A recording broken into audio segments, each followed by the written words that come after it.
Welcome, I'm John Baker, and we're going to be doing some demos of specific functionality for NX9. In this case, we're going to be talking about a new function called Blend Pocket. Now in this particular case, what I have here is a part. Now I'm a designer, and this is a part exactly, I'd be perfectly happy if they manufactured this part just as you see it here. But of course this part's going to have to be machined.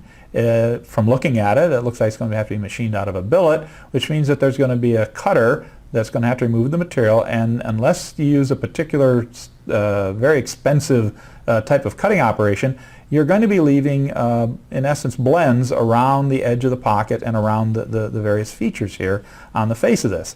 The issue here is though is that as a designer I may not really appreciate exactly what the results are going to look like based on the cutter. I can't maybe visualize that, and so if I start putting blends in here just willy-nilly, they may not actually represent what's going to be manufactured. So I'd really have to be kind of familiar with manufacturing.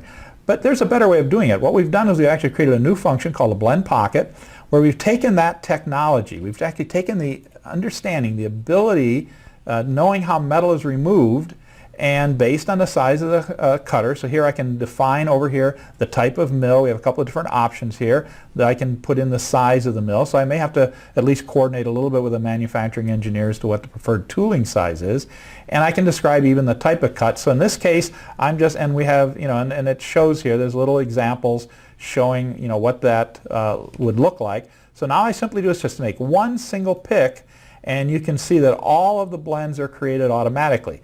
And this will really represent what the part would look like after being cut with a 20 millimeter diameter cutter with a 5 millimeter radius. And so as you can see, in order to machine around this little feature here, it had to machine up, over, and leave material behind. Obviously the cutter was too big to go between these features, so it had to follow this profile. So actually this material has actually been added to the model in order to represent what the real end part would look like. So the advantage that we see here is really several-fold. One, it's very fast, so that I can completely blend this part in really only one selection, and it represents what it's actually going to take to manufacture it.